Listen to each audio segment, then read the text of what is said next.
Good morning, Blair here with another episode of Back to the Past. When I decided to put in that carport, I never realized all of the other things that needed to be done in order to build the carport. Now, assembling that shouldn't be a big deal, but boy, there's a lot to be done first. So much of it having to do with with my bandsaw here.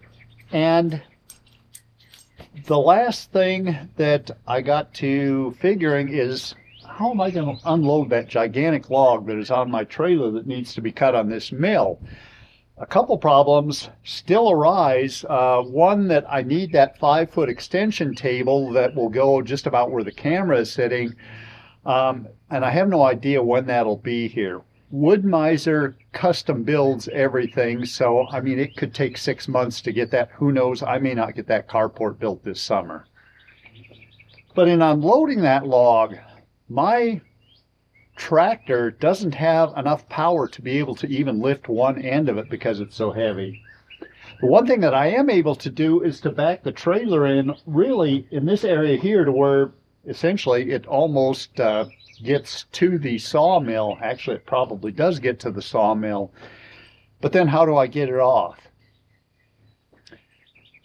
Back probably a year or so ago, I went to Harbor Freight and got their A-frame hoist frame that allows for movement that way and this way by rolling it.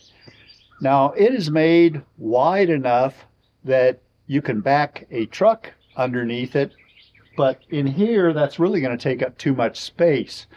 So what I think I'll end up doing is cutting the crossbeam down to where I have just maybe 3 inches of clearance on this side of the mill and 3 inches on that side of the mill, which is still going to take up an awful lot of space, but it will actually increase the capacity of the lift in shortening that beam.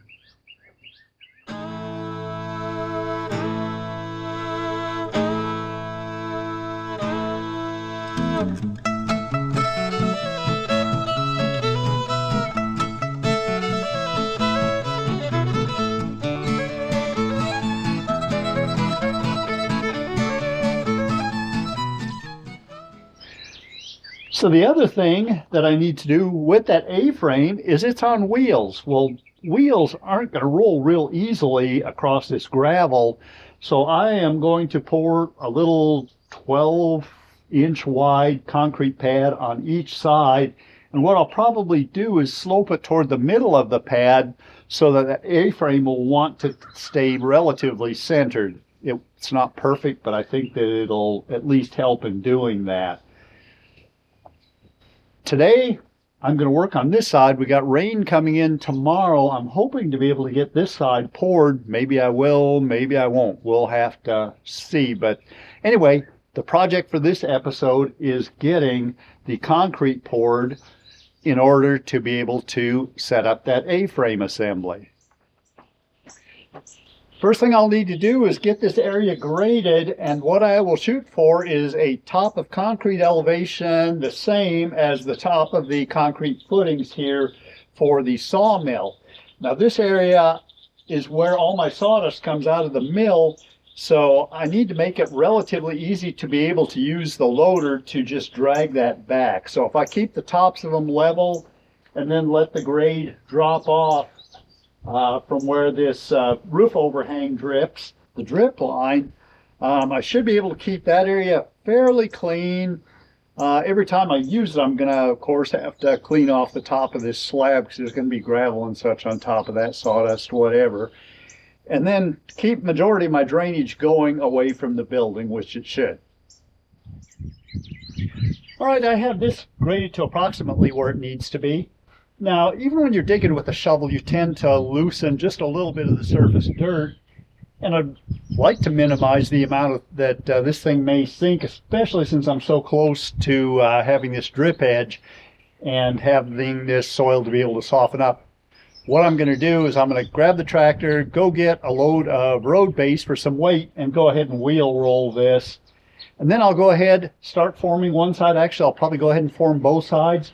If I need to do just a little bit of grading after the fact, I can do that easy enough. I'll put in some rebar and be ready to pour.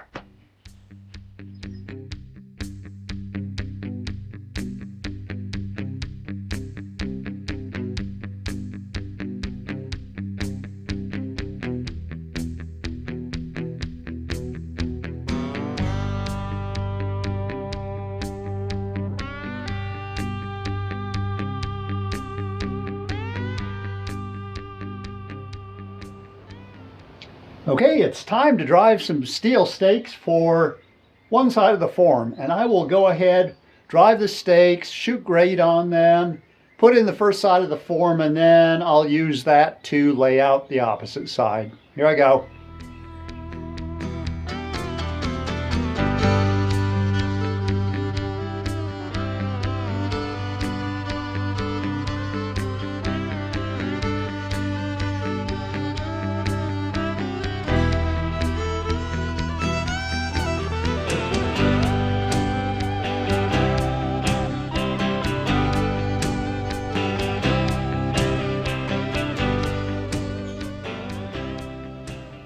I apologize for the half sun, half shade. Makes things a little bit hard to see. But I'm ready to pour. Got the rebar sitting here. Everything is graded. The forms are in. I got a batch in the mixer, and I'm going to just use the bucket to the tractor to bring it over instead of messing with the wheelbarrow. So I'll be back in just a minute.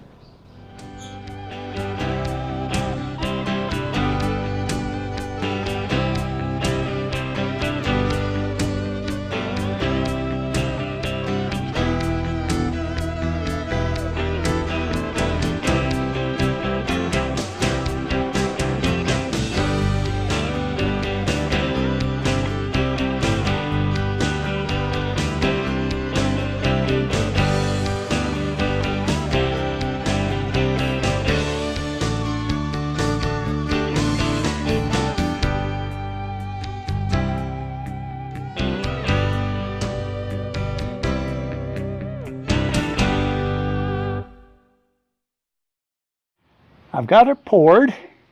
It ended up taking 17 bags. I'd figured only 14, so I must have had it graded a little deeper than I thought I did, which is okay. A little extra concrete doesn't cost all that much. Sure doesn't hurt anything. Now it's a matter of hurry up and wait for this thing to dry up enough that I can finish it. And you probably saw as I was doing this, well, the video may have been going too fast to see it real well, but I've got a 1-inch dip in the center of this. I'll do the same thing when I do the one on the other side here. And the reason I did that is that as I push this cart back and forth, hopefully it's got rotating wheels, and hopefully it's going to want to stay pretty much in the center of the concrete.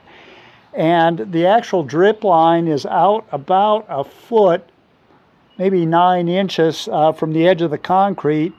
So I'll get that all graded tomorrow. I will end up tomorrow stripping at least one side, getting that all graded and ready for tomorrow night's rainstorm. And this side I probably won't do for another couple of days, probably Friday or Saturday. My lawnmower, the starter switch is out on it, so I need to repair that. It's supposed to be here tomorrow. Maybe I can get some mowing, finish my mowing tomorrow, and then open up this area here, and maybe Friday get it all graded out and ready to pour, and pour it on Saturday. It's kind of the plan right now anyway. I may take a few more pictures or a little more video as I'm doing the finish work on this, but it could end up getting into late tonight before it's done. See you then. My audio receiver battery went dead, so I'll try to talk loud so you can hear me. When I poured this first section, the first 7 or 8 feet and the last 5 feet are setting up much faster than that in the center. I think the reason for that is that center section I mixed at the hottest part of the day, and it seemed like I kept having to add water to it to get it to the same consistency, but I'm paying for it now. I'm going to go ahead and start broom finishing the two ends. It may take another hour or two before I can finish this section in the center, but I think this here is ready. I just listened to the weather forecast, and today is Wednesday. Starting tomorrow around noon and all the way through Tuesday, there's potential for some very stormy weather. So I probably won't be working on that center section like I thought that I would until maybe midweek next week. For that reason, I think that I'll end this episode with this section, because that section I'll really be doing exactly the same, with the exception that my tractor won't reach that over there. So that I'll have to mix out in front of the barn and wheel it in with the wheelbarrow to place it. Hopefully there'll be a little less waste and I can place it a little better than what I did with the tractor bucket. But that's what I'll be doing there. So I'll go ahead and see if I can do some broom finishing here, and then I will be back sometime maybe in the next week or two with modifying that A-frame and starting to assemble it here. So you can join me then. If I have anything interesting that goes on between now and then, I'll make an episode out of that. Watch me do this broom finishing if you'd like. If not, I will see you on the next one. Thanks for being here.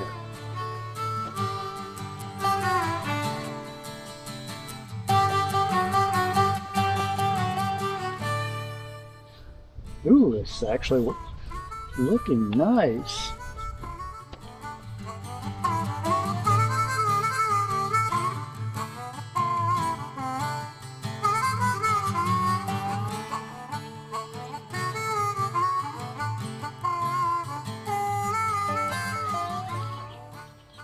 Now it's starting to get a little wet. I'll go to the other end.